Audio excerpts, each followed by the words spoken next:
The rain hammered against the stained glass windows of the cathedral, a relentless, drowning rhythm that matched the pounding of my heart against my ribs. The air inside smelled of expensive lilies, burning wax, and the metallic tang of ozone, a suffocating perfume that did nothing to mask the underlying scent of danger. I stood at the very back of the nave, my fingers gripping the rough fabric of my dark blue dress, the starch of my white apron digging into my waist. I was invisible here, a shadow in a room full of predators, a maid standing on the periphery of a funeral for a man who owned half the city. They called him the Dragon of Soul, a ruthless kingpin who had ruled with an iron fist, but to me, he was just Daehyun.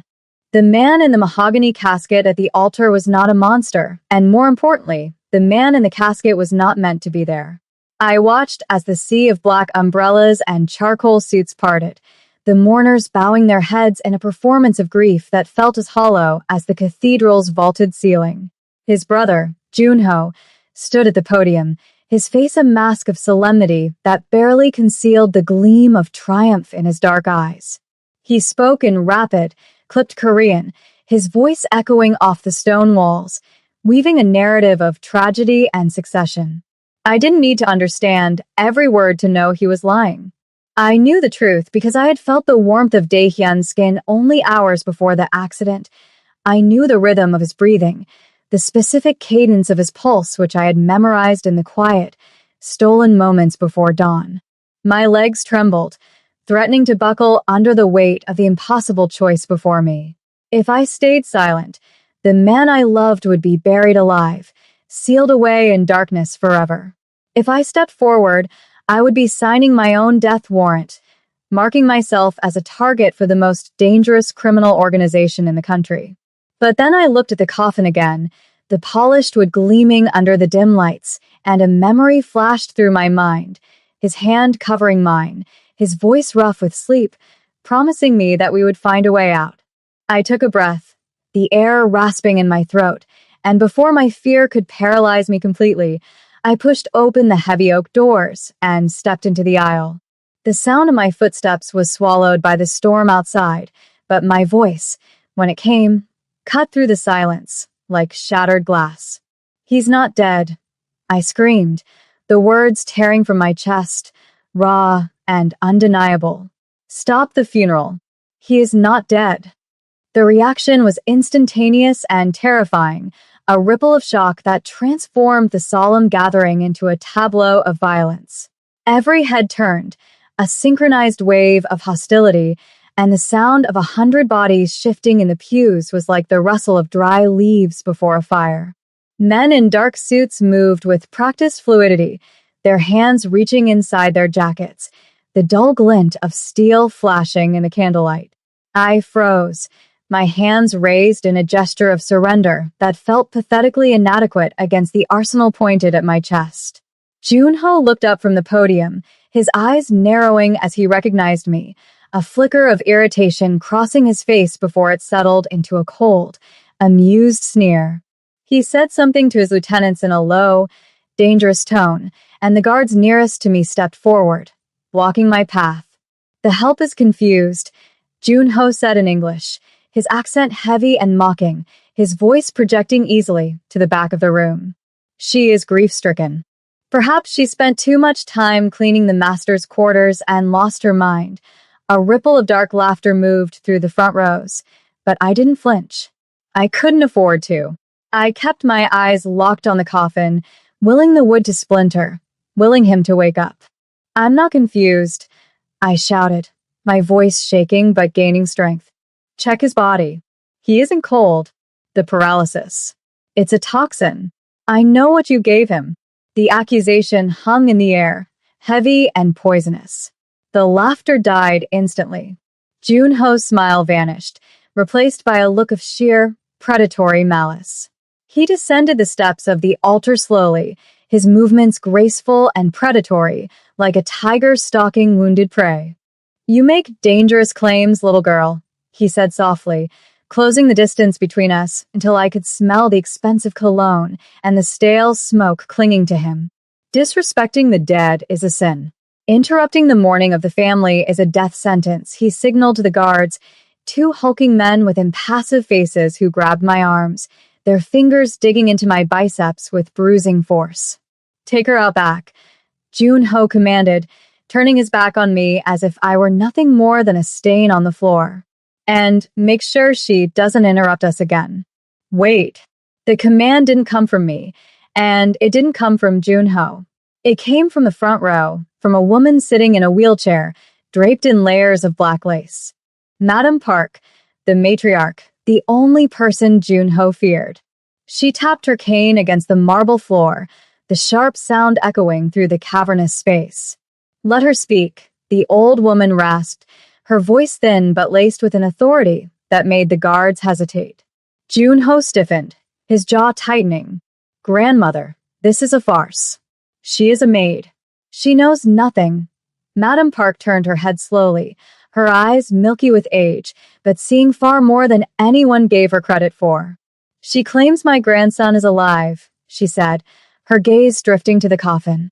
If there is even a breath of truth, I will not bury him. Bring her here. The guards didn't release me, but they shoved me forward, marching me down the long aisle toward the altar. Every step felt like walking the plank. I could feel the eyes of the organization boring into me, assessing, judging, planning how to dispose of me later. I focused on the white apron I wore, clutching it like a shield. It was the only thing identifying me, the only reason I had been allowed into the building in the first place, and now it felt like a target. When I reached the front, Jun-ho blocked my path to the coffin, his body a wall of expensive wool and suppressed rage.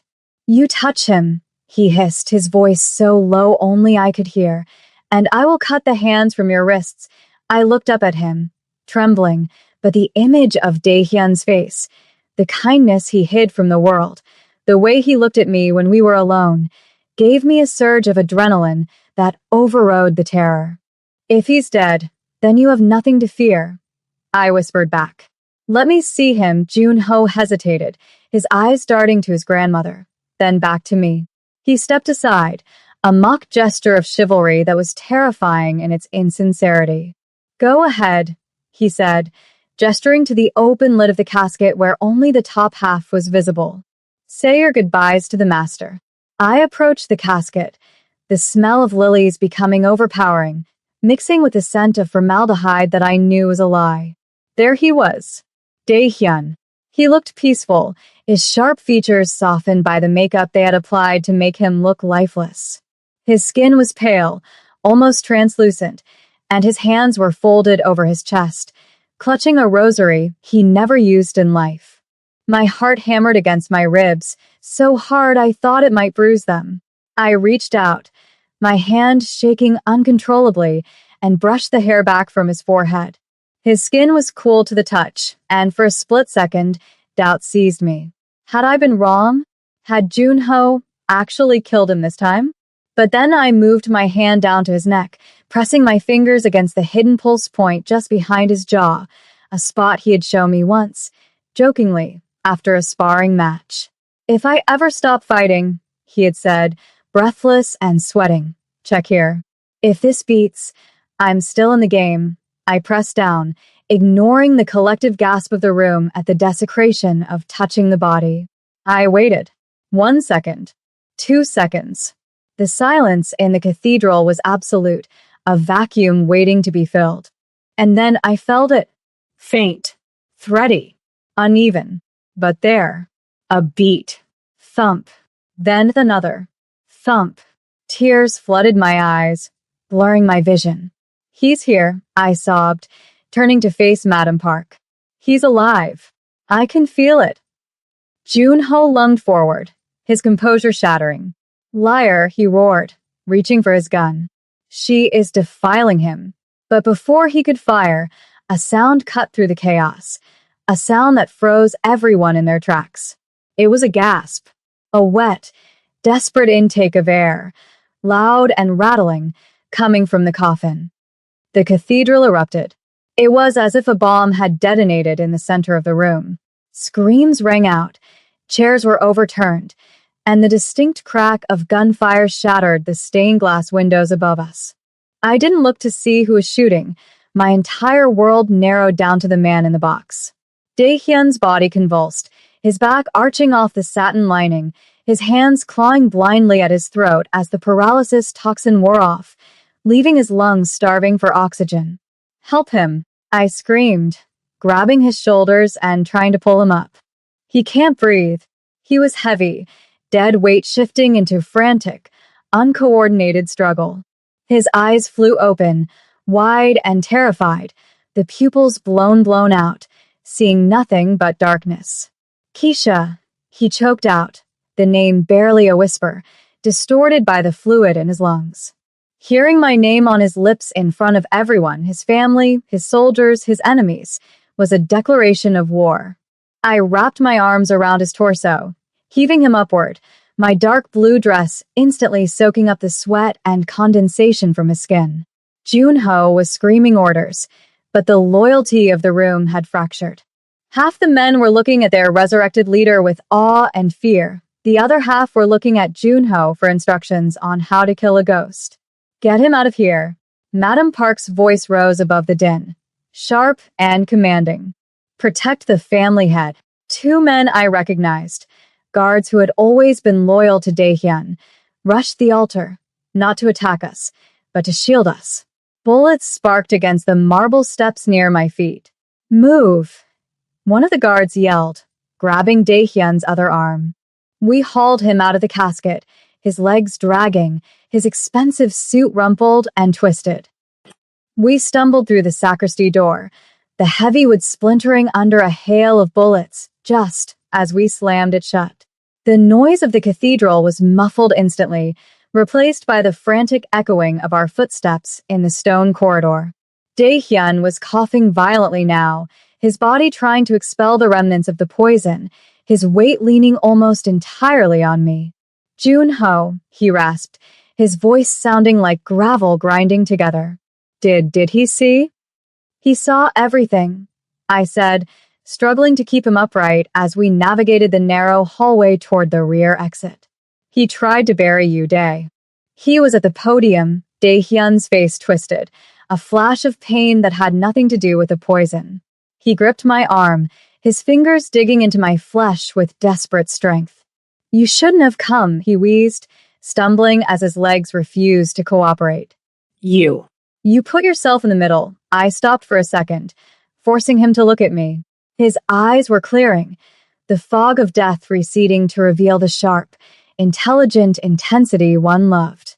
"I wasn't going to let them put you in the ground," I said, fierce and low. "I don't care about the middle. I care about you." A crash from behind us signaled that the door had given way. The sounds of pursuit, shouting voices, heavy boots, grew louder. The guard, a man named Minjun, kicked open the back exit, and the roar of the rain hit us like a physical blow. The alleyway was slick with oil and water, dark and menacing. A black sedan was idling there, its engine purring, a getaway car that Madam Park must have had on standby for her own exit. Minjun threw the back door open. "Get him in," he shouted over the storm. "We have maybe 30 seconds before they swarm the alley." I shoved Dae-hyun into the back seat, his long limbs tangling, and scrambled in after him, the wet hem of my maid's dress catching in the door as the car screeched away, tires smoking against the wet pavement, leaving the funeral and our old lives far behind in the rain. The silence inside the getaway car was suffocating, broken only by the rhythmic thumping of the windshield wipers fighting a losing battle against the torrential downpour and the ragged, wet sound of Dae-hyun trying to breathe. I sat in the back seat, his heavy head resting in my lap, my hands stained with the makeup that was smearing off his face, revealing the pallor of sickness underneath.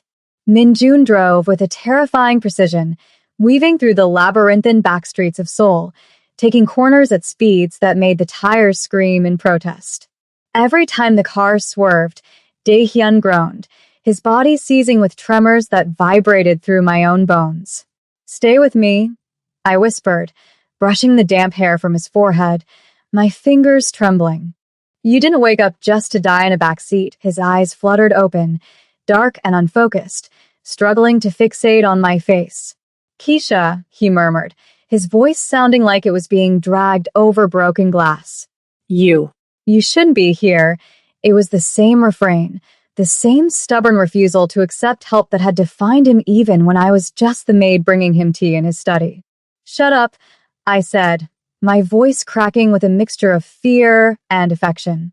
Save your breath. I looked out the window. The neon signs of the city were blurring into streaks of red and blue, reflecting off the wet pavement like spilled oil. We were heading away from the opulent districts, away from the hills where the dragon's estate looked down on the common people, and deeper into the industrial sector where the shadows were long and the questions were few. The reality of what I had done began to settle in my stomach like a stone. I was a maid. I folded sheets. I polished silver.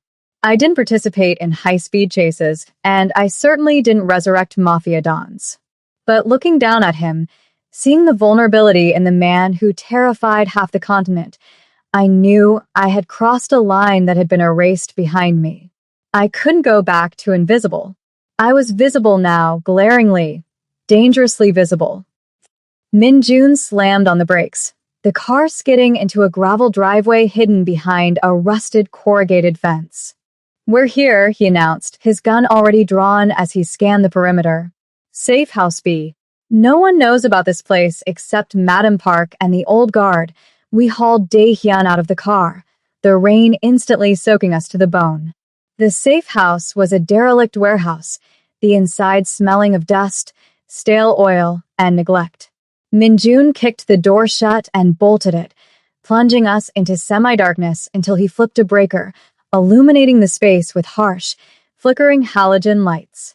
There was a cot in the corner, a medical kit, and a table loaded with firearms. We laid Dae-hyun on the cot, and I immediately went to work, my training as a nurse, a life I had left behind in the States before everything went wrong, kicking in. I need water and towels, I ordered, stripping off my sodden apron and tossing it aside. It landed in a heap, a symbol of my servitude discarded. Min-Jun hesitated, looking at me with new appraisal, then nodded and ran to fetch the supplies. I unbuttoned Dae-hyun's shirt, my fingers slipping on the wet fabric. His chest was bruised, marks from where they must have administered the toxin. Tetrodotoxin mix, Dae-hyun gasped, grabbing my wrist as I worked. His grip was weak, but his eyes were clearing. Junah. He likes poetic poisons. I looked at him, my heart aching. He paralyzed you. He was going to bury you awake. Dae-hyun let out a dry, bitter laugh that turned into a cough. Efficiency. It runs in the family. I began to wipe the sweat and rain from his skin, the intimacy of the act charging the air between us. In the mansion, touching him like this would have been a death sentence.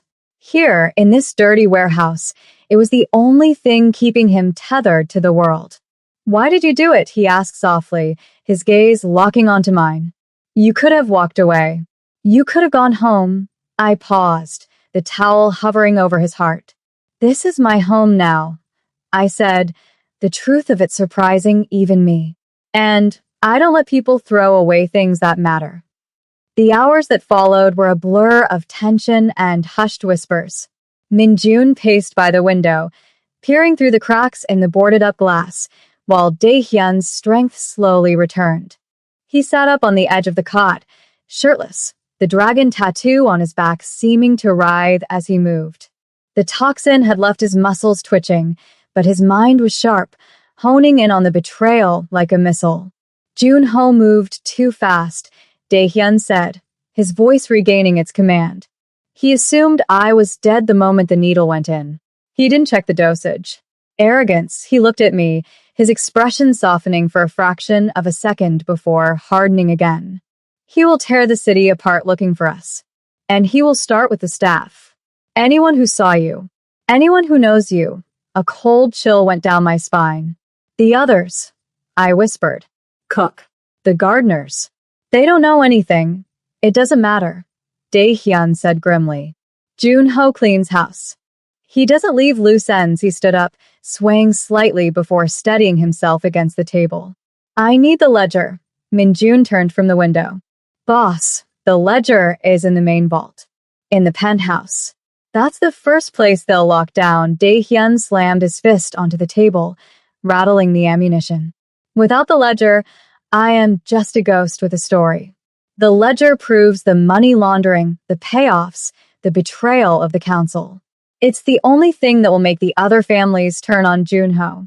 Without it, he is the legitimate heir, and I am the usurper. He looked at me, and I saw the calculation in his eyes. He didn't want to ask, but he had no choice. I stood up, smoothing the wrinkles of my dark blue dress. "I can get it," I said. Both men looked at me as if I had suggested flying to the moon. "Absolutely not," Dae-hyun growled, stepping toward me. "You are not going back there. You are the face of the resistance now. If they see you, they won't see me," I interrupted, stepping into his space, matching his intensity. "I'm the maid, remember? I'm invisible. I know the service corridors better than you do. I know which floorboards creak in the hallway. I know the laundry chute drops directly into the sub-basement where the vault ventilation is." I took a deep breath. "And more importantly, they are looking for a man. A dead man walking. They aren't looking for the help." Dae-hyun stared at me, his jaw working. "It's suicide, Keisha. It's survival," I countered. "You said it yourself. Without that book, we're dead anyway. Let me do this. Let me be more than just the woman who screamed at your funeral." The silence stretched, heavy and thick. Finally, Dae-hyun reached out, his hand cupping my cheek, his thumb tracing the line of my jaw. It was a gesture of possession and terrifying vulnerability. "If you don't come back," he whispered, low and dangerous, "I will burn this city to ash. I'll come back," I promised, though I could feel the lie of certainty on my tongue. "Just make sure the car is running." The return to the dragon's estate was a surreal nightmare. I was smuggled into the back of a delivery truck Min-jun had arranged, hidden behind crates of produce destined for the kitchen I used to clean. The rain had stopped, leaving the world slick and glistening under the moonlight. The estate was a fortress, lights blazing in every window, armed guards patrolling the perimeter with dogs. I slipped out of the truck while the driver argued with the gate security, rolling under the chassis of a parked SUV and waiting until the boots marched past. My heart was a frantic bird in my chest, battering against my ribs. I made my way to the servants' entrance, a small, unassuming door half hidden by ivy. It was locked, but I knew the trick, a hard kick to the bottom panel while jiggling the handle. It clicked open. The smell of the house hit me instantly. Lemon polish and old wood, a scent that used to mean safety and routine, now reeking of danger. The house was quiet, too quiet. The staff must have been dismissed or detained. I moved through the shadows, my sneakers silent on the plush carpets. I avoided the main hallways, sticking to the narrow service passages that ran like arteries behind the walls of the mansion. I could hear voices drifting from the main study. Junho's voice, loud and angry. "Find them. I want their heads on spikes by morning." I froze, pressing myself against the wall. I was inches away from the man who wanted to kill me. I forced my legs to move, climbing the narrow spiral staircase that led to the master suite. The master bedroom was a wreck. Junho had torn it apart looking for anything Dae-hyun might have hidden. The mattress was slashed, the drawers overturned. But he didn't know about the loose tile in the ensuite bathroom, the one under the heavy clawfoot tub. I had found it months ago while scrubbing the grout, a hollow sound that piqued my curiosity. I had never opened it then, respecting boundaries I no longer cared about. I scrambled under the tub, my dress catching on the jagged porcelain, and pried the tile up with my fingernails. There it was, a small, black leather book and a digital drive. The keys to the kingdom. I grabbed them, shoving them into my bra, the cold metal against my skin a grounding reminder of the stakes. Well, a voice drawled from the doorway. My blood turned to ice. I scrambled out from under the tub to see the head of security, a man named Vance, leaning against the doorframe, a suppressed pistol in his hand. I told Junho the maid was smarter than she looked. He smiled, a cruel twisting of lips. You should have kept running, sweetheart. I slowly raised my hands, my mind racing. I was in a bathroom. Hard surfaces. Confined space. I was unarmed. I just wanted my things. I lied, my voice trembling convincingly. I left my passport, Vance laughed, stepping closer. You think I'm stupid? You came for the leverage. He raised the gun, aiming for my leg. Give it to me, and maybe I'll let you live long enough to say goodbye to your boyfriend. I looked at the gun, then at the heavy bottle of expensive bath oil sitting on the rim of the tub next to me. It was now or never. Okay, I said, reaching into my dress, as if to retrieve the drive. Okay, don't shoot as I pull my hand out. I didn't hold the drive. I grabbed the heavy glass bottle and hurled it with every ounce of strength I possessed. It wasn't a perfect aim, but it smashed against his hand, the glass shattering and the oil exploding everywhere. Vance yelled, the gun firing wildly into the ceiling as he slipped on the slick oil spreading across the marble floor. I didn't wait. I lunged past him, my shoulder checking him into the doorframe, and bolted into the bedroom. Get her, he screamed, his voice echoing down the hall. I ran. I ran like I had never run before, bursting out of the bedroom and sprinting toward the laundry chute at the end of the hall. Footsteps thundered on the stairs, guards coming up from both sides. I was trapped. The chute was my only option. I threw open the small hatch and dove headfirst into the darkness, sliding down the metal tunnel that smelled of detergent and dirty linen. I tumbled out into the basement laundry cart, landing in a pile of sheets with a bone-jarring thud. I scrambled out of the cart, gasping for air. But before I could orient myself, the basement door burst open. Junho stood there, flanked by 3 men. He wasn't smiling anymore. Did you really think, he said, walking toward me, his gun leveled at my forehead, that I wouldn't watch the exits? I backed away until my back hit the industrial washing machines. There was nowhere left to go. He's alive, Junho, I said, my voice defiant despite the tears pricking my eyes. And he knows what you did. Junho stopped a few feet away, the muzzle of his gun looking like a black tunnel to hell. He is a relic, Junho spat. And you're a loose end, he cocked the hammer. Goodbye, Keisha. I closed my eyes, bracing for the end. But the shot didn't come. Instead, a deafening crash shook the room as the high basement windows shattered inward. Smoke canisters rolled across the floor, hissing and spewing thick white fog. In the confusion, gunfire erupted, controlled, precise bursts.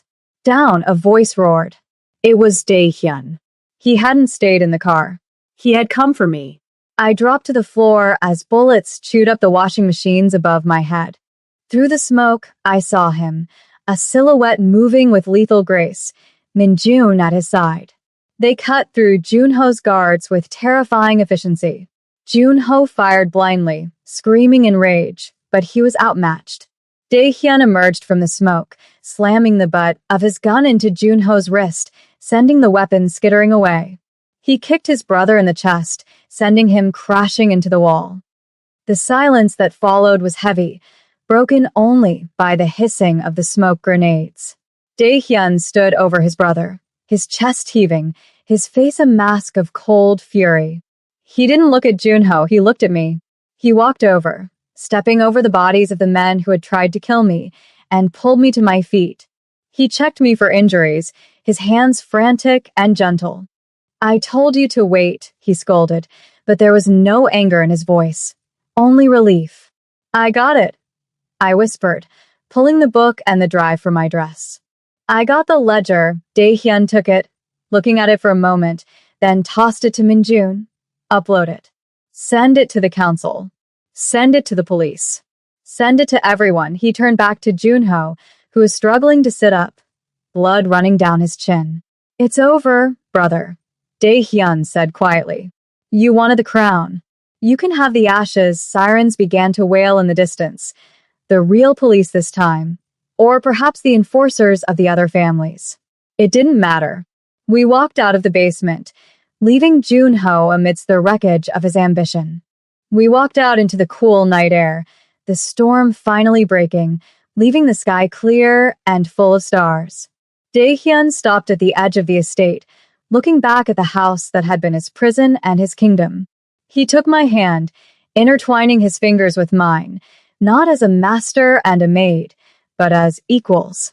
"Where do we go?" I asked, looking up at him. He looked down at me, and for the first time, the weight of the world seemed to lift from his shoulders.